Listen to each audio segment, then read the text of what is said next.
Hi, welcome to Crime Daily Series documentary.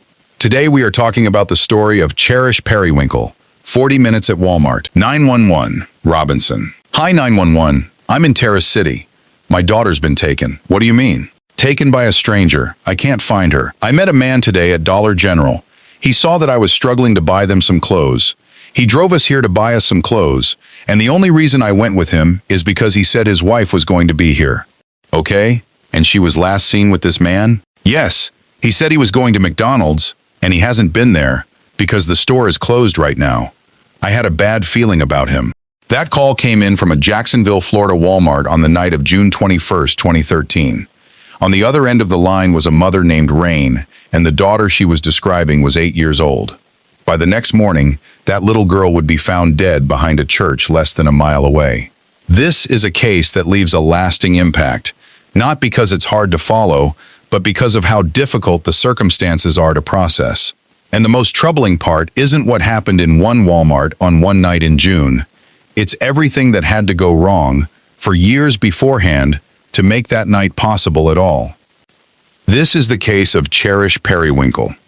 Before we get into it, if you're new here, drop a comment and let us know where in the world you're watching from. We've got viewers tuning in from all across the US and beyond, and we genuinely love hearing from you. And if true crime cases like this one are your thing, hit that subscribe button. We cover a new one every week. This case is going to take us through a single ordinary evening at a Dollar General and a Walmart, and then it's going to take us back nearly 4 decades into a criminal record that should have kept one man locked away long before he ever crossed paths with this family. By the end, you may find yourself asking the same question investigators, prosecutors, and Cherish's own family have been asking for over a decade. How did this happen? When so many people already knew exactly what this man was capable of. Let's get into it. Cherish Lily Periwinkle was 8 years old. Born on Christmas Eve in Orlando, she was, in every sense of the word, a gift. Her father, Billy, described her as pure love, walking around in a little person's body. Her mother, Rain, called her the best thing that had ever happened to her. Cherish loved drawing animals. She loved bossing her younger sisters around in pretend classroom games, the way older siblings do when they've just discovered the particular joy of being in charge. She had only just learned how to ride her bike. She was the kind of kid who made a room brighter just by walking into it. She lived in Jacksonville with her mother, Rain, her stepfather, Aaron, and her 2 younger sisters, Destiny and Nevaeh. Her older sister, Lindsay, had already moved out on her own.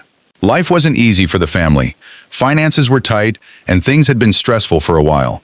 But on the morning of June 21st, 2013, there was something for Cherish to look forward to.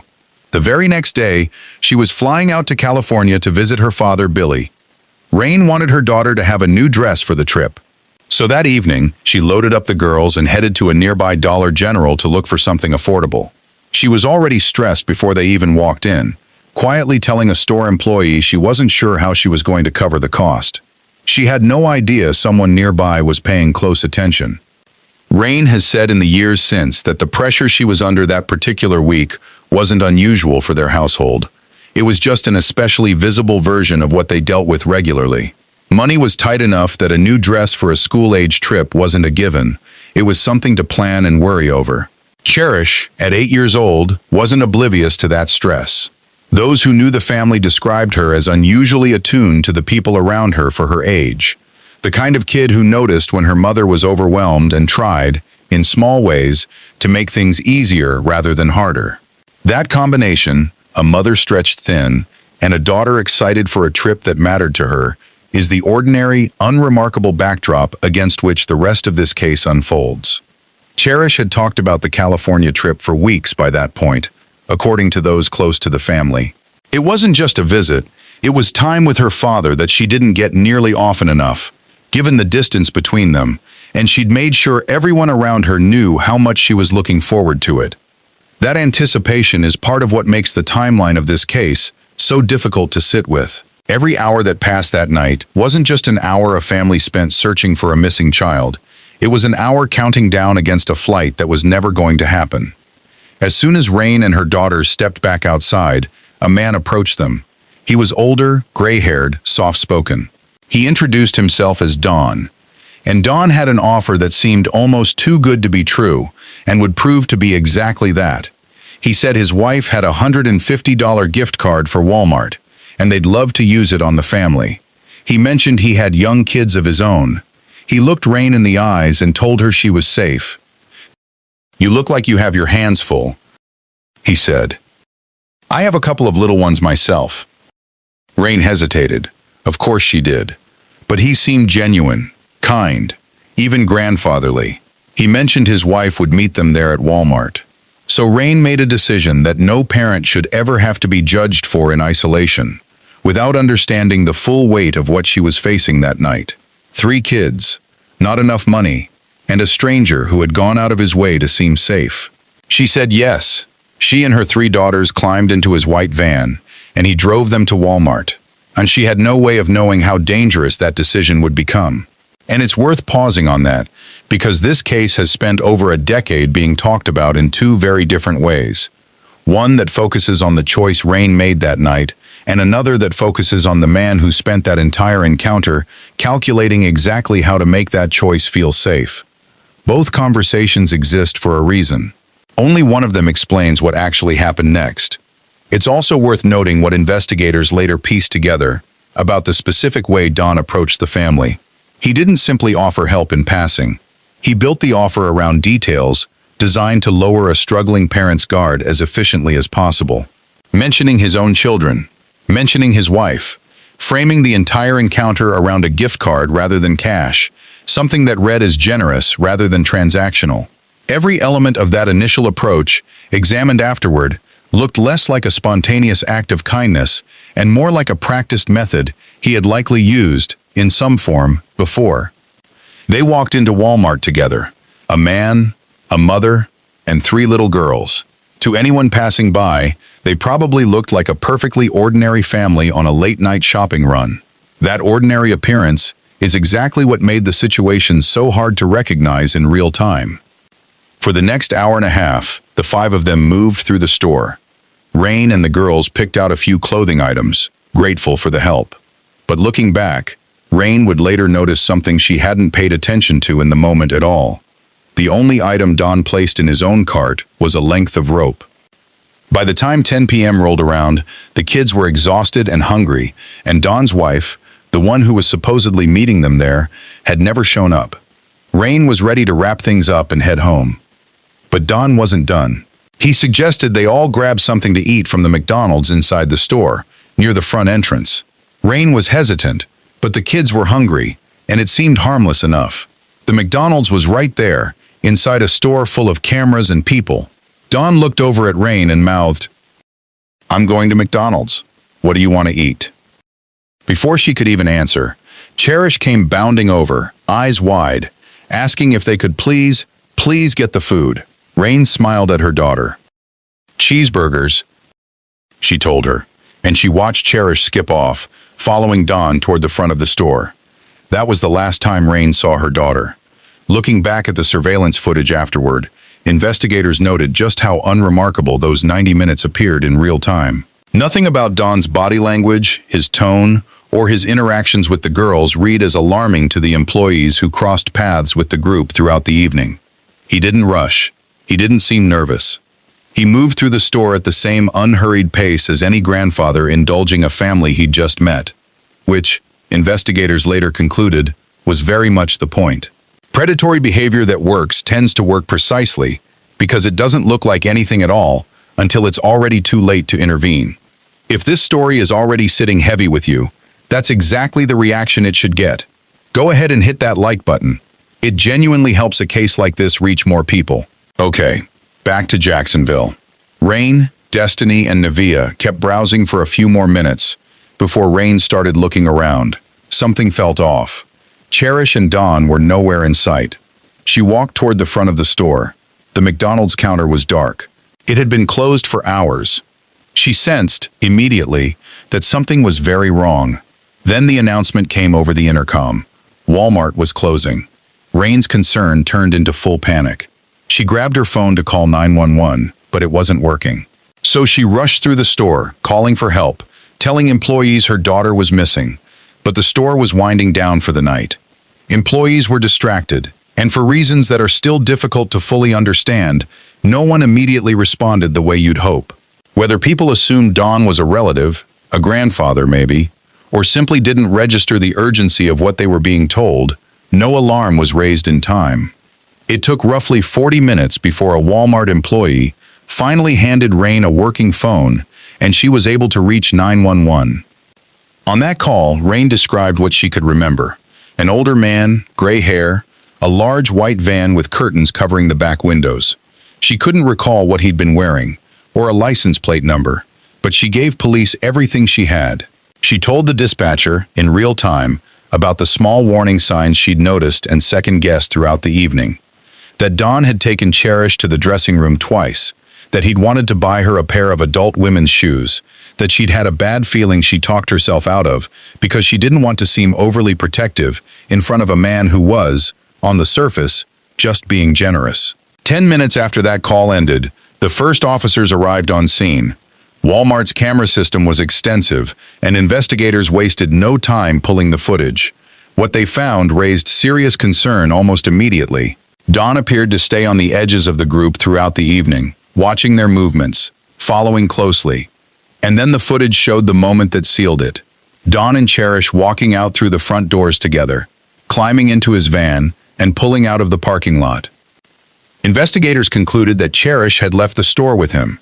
That gap between what the footage showed and how the case was initially classified would become one of the more scrutinized details of the entire investigation. In the hours immediately following, officers were working from a mother's account, a store's worth of surveillance footage, and a description of a man who had spent 90 minutes in plain view of dozens of employees and shoppers. And still, the case sat, for a period of time, under a classification that didn't carry the same urgency as an active abduction. And despite everything Rain had told police from the very start, despite the footage, despite the urgency, authorities initially treated the case as a missing persons report, rather than an abduction. The formal alert would not go out for hours yet. At 11:36 p.m., police put out a broadcast. Be on the lookout for Cherish and a 1998 white Dodge van. By midnight, that alert had spread into neighboring Nassau County. Air units were in the sky. Officers flooded the areas around the Dollar General and the Walmart. Motels and hotels were being checked. Officers were dispatched to the known addresses of registered offenders across the surrounding area. Law enforcement understood the urgency.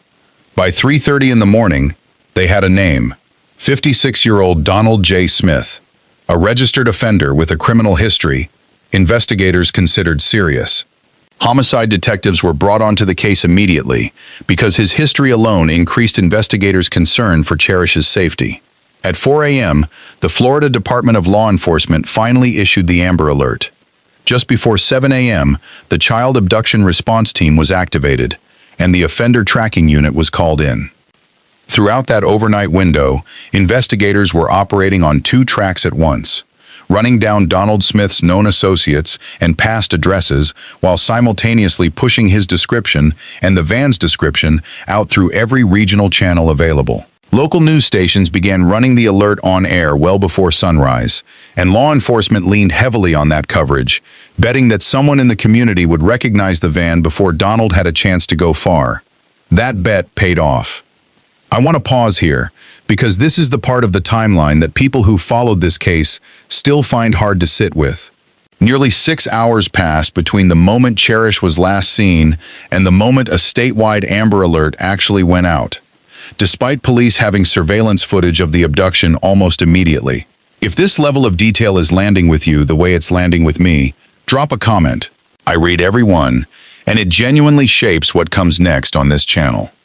Then came the break investigators needed.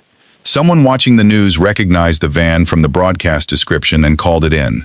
A white van, parked suspiciously, all the way at the back of a lot, spotted around 7:20 that morning. Officers moved fast. At 9 a.m., less than 12 hours after Cherish had walked out of that Walmart, they located Donald Smith. But Cherish was not with him. Officers ordered him out of the vehicle. Smith was soaking wet. Around him were items purchased from Walmart the night before. He said nothing useful under initial questioning. But a veteran K-9 officer, Charlie Wilkie, took one look at the state of Donald's clothing and said quietly to the others nearby, "I think I know where she might be." Officers retraced Donald's movements back to the area where the witness had spotted the van, behind a local church. And there, just 20 minutes after Donald had been placed in handcuffs, they found her. Cherish was found deceased in an area behind the church. The bright, flowery dress she had been so excited to wear that evening was discovered close by. News coverage that followed the arrest confirmed what investigators already understood. Donald Smith had recently been released from jail in late May, just 3 weeks before Cherish disappeared, and had prior arrests dating back to 1977, when he was convicted of assaulting a child under the age of 16. Within hours, investigators were transitioning the case from an abduction investigation into a homicide investigation. Back at the station, Donald was placed in an interrogation room and left alone for nearly an hour. At one point, he appeared to fall asleep. When investigators finally entered and read him his rights, he declined to speak. He offered no explanation. He showed no visible remorse. Officer Wilkie, who had come face to face with him that morning, later said Donald never once showed emotion. No guilt, no fear, just an emotionless stillness. Officers said he appeared focused only on the fact that he had been caught. News of Cherish's death spread through Jacksonville within hours, reaching the same community that had spent the previous night calling and texting each other with updates from the search. For many residents, the case marked a turning point in how they thought about their own neighborhoods, a reminder that danger doesn't always look like a stranger lurking in a parking lot, and that a man could spend 90 minutes inside a crowded, well-lit store with 3 children and their mother without a single person recognizing what was actually happening. Medical findings later confirmed that Cherish had been seriously harmed. When Rain was informed, she was overwhelmed and required emergency medical attention of her own. Donald Smith was charged with first-degree murder, kidnapping, and additional serious charges. And as investigators began pulling apart his background, what they found painted a picture of a man who had been a known, documented danger for nearly 4 decades, and a system that had repeatedly failed to contain him. Donald James Smith's criminal record spanned nearly 4 decades, 19 pages long, arrests and convictions for serious predatory offenses going back to 1977. He had been on Florida's sex offender registry since the day it was created. And the more investigators dug into his history, the more one question kept surfacing. How had this man remained free for so long? In 1992, he was convicted of attempted kidnapping after trying to lure 2 teenage girls into his van. This was not the first time he had used that kind of approach, and it would not be the last. In 2009, he was charged with making inappropriate contact with a child and impersonating a social worker with Florida's Department of Children and Families in an attempt to gain access to a family. He pleaded the charge down to a misdemeanor and served just 14 months. Because it wasn't classified as a felony, it never triggered the kind of mandatory reevaluation that might have reassessed the risk he posed. The child's mother spoke plainly about him afterward. She said he was deeply dangerous and that authorities needed to give him the highest possible penalty. Within 3 weeks of getting out of jail in 2013, he was accused again. 3 weeks. That's how long Donald had been free before Cherish was taken. And in the days just before it happened, he had actually met with police to verify his address, standard procedure under Florida law for registered offenders. He stood in front of officers, confirmed where he lived, and walked right back out. What makes this even harder to process is that the system had flagged him before, in a much more serious way. As far back as 1999, while preparing to leave prison, both state officials and psychiatrists identified Donald as presenting a high risk of reoffending. He was recommended for civil commitment, a legal process that keeps the highest risk offenders in a treatment facility even after their prison sentence has ended. Only about 1% of all offenders nationwide ever receive that kind of recommendation. Donald was one of them. He was sent to a facility near Tampa, but somehow the jury responsible for approving his continued commitment never heard the full picture, never heard what the state's own psychiatrists had concluded about him. He was released back into the community. A former prosecutor who reviewed the case afterward put it bluntly, Looking at Donald's record, it read like a man who had never stopped. Anyone in law enforcement would look at that history and immediately recognize the risk. He also said he was genuinely stunned by how little time Donald had actually served over the years, given the volume and severity of his offenses. A psychological assessment conducted around that time described significant psychological and impulse control problems, which doctors believed were linked to a long pattern of serious compulsive behavior. One doctor noted the pattern had persisted for years, though he was careful to clarify that this wasn't the same thing as having no control at all. That distinction matters because it became a recurring theme throughout Donald's history with the legal system. Evaluators repeatedly documented a clear, escalating pattern of behavior stretching back decades, while simultaneously stopping short of concluding he was legally incapable of controlling his actions. That gap between clearly high risk and legally uncontrollable is part of what allowed him to keep cycling through the system without ever being permanently contained. Civil commitment exists specifically to close that gap for the small number of offenders where it applies. In Donald's case, the process that was supposed to do exactly that broke down at the one point where it mattered most. The jury reviewing his case for commitment never received the full record of what the state's own experts had already concluded about him. After his arrest, Donald was recorded during a jailhouse phone call with his mother. For a long stretch of that call, he insisted he was innocent, pointing out that Walmart had cameras everywhere and that he wasn't foolish enough to try something there. But as the call went on, his account began to shift. He admitted he'd been under the influence that evening, when he first noticed Rain struggling to afford clothes for her daughters. He described getting the family into his van and driving them to Walmart. He acknowledged leaving the store with Cherish before police had even been alerted. He said he knew immediately that the situation would ruin his life. And then he said something that would echo throughout the rest of the case, repeating it over and over on the call. My mind just left me. He never fully admitted responsibility for what happened to Cherish. At one point, he denied any sexual motivation entirely, insisting he wasn't attracted to children. But investigators said the physical evidence told a different story than the one he was telling his mother. Later in the same call, his account shifted again, describing panic, describing being unable to explain his own actions. At one point telling his mother he doubted he would ever be able to work through what had happened in his own mind. Partway through the conversation, he began discussing his legal strategy, floating the idea that his best chance in court was a mental health-based defense, and asking his mother to buy him a book on psychiatric disorders. What stands out about that call, listening back to how investigators characterized it, isn't just what Donald said, it's the order in which he said it. He didn't open with guilt, or shock, or grief for what had happened to a child he'd spent an evening with. He opened with an alibi about camera placement. The confession, when it came, arrived in pieces, prompted mostly by the impossibility of explaining away the timeline any other way. And even then, the admissions were framed around what would happen to him, the ruined life, the impossibility of ever working through it, rather than around what had happened to Cherish. Investigators would later point to that same self-focused pattern throughout the case, from his silence in the interrogation room to his approach to his own defense at trial. I want to be honest with you about this next part of the case, because I think it deserves to be laid out plainly rather than sensationalized. What comes next in this story is a trial that lasted only a matter of days, and a jury that took less time to reach a verdict than most people spend deciding what to watch next. Stay with me.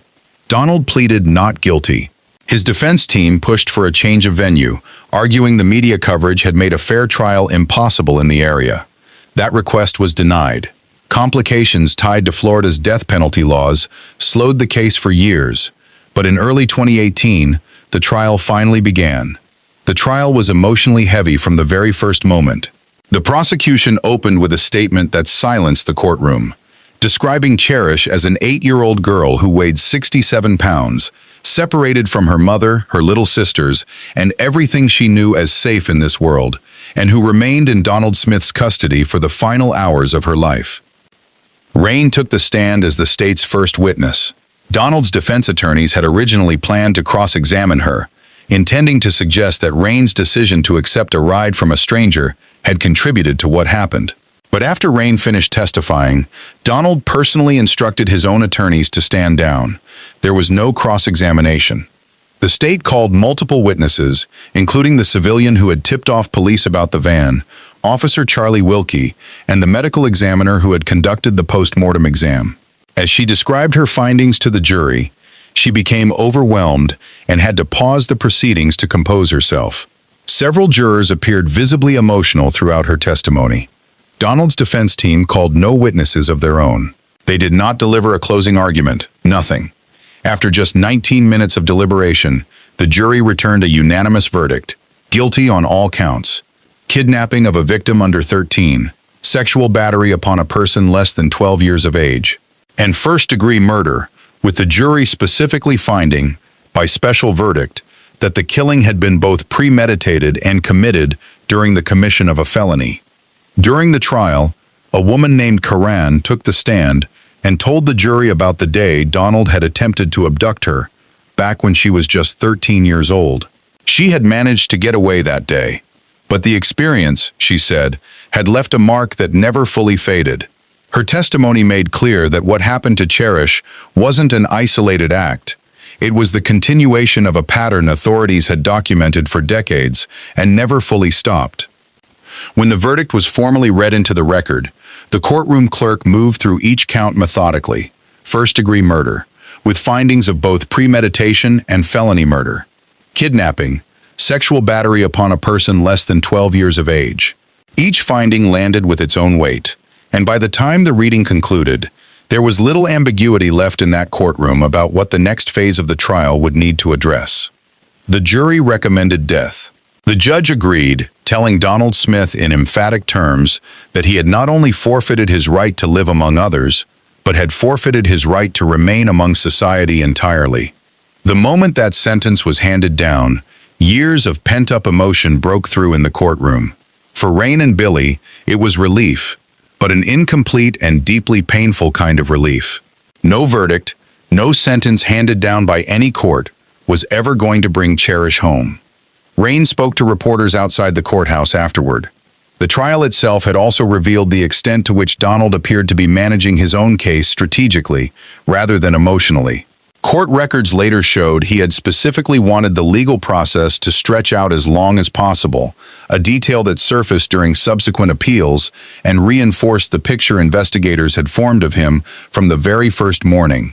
A man focused on outcomes and consequences for himself, rather than on the weight of what he had done. She said she wanted to strengthen the laws that keep predators locked up, so they never get another chance to do this to another family, to lure another parent the way she had been lured, naive and overwhelmed with 3 children and no one to help her that night. She pointed out plainly that police had known exactly who Donald Smith was. The community had not. Billy, for his part, was candid that even a death sentence didn't equal justice in any real sense. Donald had already lived years past the day Cherish died, he said, and would go on living through more years of appeals, years that Cherish never got the chance to have. CTA/CAG 4, placed near sentencing, warm/reflective. If this case has stayed with you the way it stayed with so many people who followed it since 2013, let me know in the comments which part hit hardest. And if you're new here, go ahead and subscribe. We bring you a real story like this one every single week. Outside the courthouse, the atmosphere the day of sentencing was charged. Anti-death penalty protesters had gathered, and when Rain emerged, the exchange was immediate and emotional. Voices on both sides talking over each other. One side insisting that taking Donald Smith's life wouldn't bring Cherish back. The other insisting that keeping him alive only meant keeping the possibility open that he could hurt someone else again. Jurors who spoke to the media afterward described how heavily the trial had weighed on them. Several said they'd needed to talk it through together immediately after the verdict, just to process what they'd seen and heard. Some described initially leaning toward a life sentence, before ultimately concluding the evidence left no other reasonable outcome. Most people assumed that verdict would be the end of it. It wasn't. In 2021, the Florida Supreme Court unanimously upheld his conviction, stating plainly that the evidence against him had been overwhelming. Then, in 2023, almost exactly a decade after Cherish was taken, the case returned to a Duval County courtroom. Donald's new legal team argued that his original attorneys had been ineffective, claiming they'd failed to properly screen a potentially biased juror and hadn't followed correct procedure during jury selection. Rain sat in that courtroom again, watching her daughter's killer walk in for another hearing. A decade later, prosecutors reminded the court that the original conviction had rested on an overwhelming combination of evidence: DNA, surveillance footage, witness testimony, and cell phone data. They also noted that Donald himself had never once raised concerns about his original attorneys at the time, and had actually complimented their work following the trial. In May 2024, a judge denied him a new trial. Donald Smith remains on death row today. The 2023 hearing itself surfaced uncomfortable details about the original trial that hadn't been public before. One of Donald's original attorneys testified about why the defense team hadn't pushed harder to negotiate a plea deal instead of going to trial, explaining that Donald himself had never expressed any interest in taking responsibility or expressing remorse, and that going to trial had, in effect, been his own decision as much as his legal team's strategy. That same attorney also confirmed that not cross-examining Rain had been done at Donald's explicit request, not as a defense tactic aimed at sparing her, a detail that complicates any reading of that decision as an act of mercy on his part. Back at home, the aftermath for Rain extended far beyond grief. Just weeks after Cherish's death, the state removed 6-year-old Destiny and 5-year-old Nevia from her care, and from their father Aaron's as well. Advocates soon began pushing for the girls to be adopted out permanently. Rain fought that decision publicly and hard, saying she understood people would form their own assumptions about her regardless of what she said, but that she needed to speak up anyway, because so many people were working to take her remaining daughters away from her. She briefly lost visitation rights before they were restored, eventually allowing her 2 supervised hours with her daughters each week. She said clearly that she had no intention of walking away from them. But by 2017, a former guardian for the girls stated that Rain had been given the opportunity to meet the requirements needed to regain custody, and hadn't done so, leaving the state, in the guardian's assessment, with little choice but to move toward adoption. Destiny and Nevia were eventually adopted by a family member and moved to Australia to start a new life. For Rain, that outcome compounded a loss that was already, by any measure, unbearable. In the space of a few years, she had lost Cherish to a murder that made national headlines, and lost custody of her 2 youngest daughters through a separate process that played out largely outside the public eye, without the same wave of community support that had surrounded the criminal case. She has said publicly that she believes the timing and framing of the custody case were shaped, in part, by how the public had already come to view her because of what happened at that Walmart. That people had formed conclusions about her fitness as a mother before ever meeting her, based entirely on one decision made under enormous pressure on one night in June. Rain has said publicly that she is their mother, that she would go without anything for her children, and that there is far more to the situation than has ever been said publicly.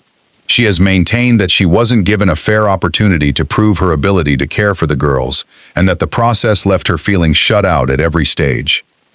This is, without question, one of the most difficult layers of the entire case, because the conversation around Rain has never been simple, and it isn't meant to be flattened into something simple here either. Some people looking at this case focus on a decision Rain made that many have since questioned. Others focus on a man who spent nearly 4 decades perfecting exactly how to make himself look safe to a struggling parent, and who deliberately targeted a mother he could see was vulnerable that night. Both of those conversations exist for real reasons, but neither one changes the plain fact at the center of this case. The person responsible for what happened to Cherish Periwinkle is Donald James Smith, and no one else. This case forced a much larger, much harder conversation about the systems meant to prevent exactly this outcome. The failures here didn't happen in isolation. They built on each other over decades. A man psychiatrists had identified as high risk. A civil commitment process designed to catch exactly this kind of offender, which failed before it could stop him. A jury that never heard the full picture. A 2009 charge pleaded down to a misdemeanor, resetting the clock on how the system tracked his risk. An Amber Alert that took more than 6 hours to reach the public. Whether an earlier alert could have changed what happened that night is a question investigators and advocates have sat with ever since, and likely always will. Officer Wilkie said it as plainly as anyone connected to this case ever has. If Donald Smith had remained free, he would have remained an ongoing danger to others. The system had to stop him, and it took far too long to do it. Hundreds of people attended Cherish's funeral. Nearly 2,000 people signed the guest book at her viewing. Strangers who had never met the family showed up at their door with groceries. The Jacksonville community wrapped itself around the Periwinkles in whatever way it could, because sometimes that's the only thing left to offer. Billy, her father, wrote a victim impact statement that says more than almost anything else in this case. He wrote about how precious every single moment with Cherish had been. About waking up that morning excited, counting down the hours until he'd see her again, and instead, receiving the most devastating phone call any parent can receive. He described Cherish as the light of his life, and wrote that he would never again hear her laugh, never know her thoughts as she grew older, never see her become the person he knew. With everything he'd seen in her already, she was capable of becoming. His attorney, who had spent years working to secure Billy more time with his daughter across the distance between Florida and California, later said the helplessness of watching that fight end the way it did was something he found genuinely difficult to put into words. A father who had done everything right in trying to stay close to his child, undone in a single night by a man he had never met and never could have anticipated. Cherish Lily Periwinkle was 8 years old. She was supposed to be on a plane the next morning. She never boarded that flight. In the years since, Cherish's case has been cited repeatedly by child safety advocates and lawmakers pushing for stronger oversight of civil commitment proceedings and tighter tracking requirements for repeat offenders following release. Whatever changes have or haven't followed from those conversations, the case itself remains a reference point. The kind of story people bring up when they're arguing that a system meant to protect children failed to do so, not once, but at nearly every stage where it had the chance to intervene. If you believe stories like Cherish's deserve to be remembered, share this video. And if you haven't already, subscribe so you don't miss the next one. We cover these stories every week because every single one of them matters.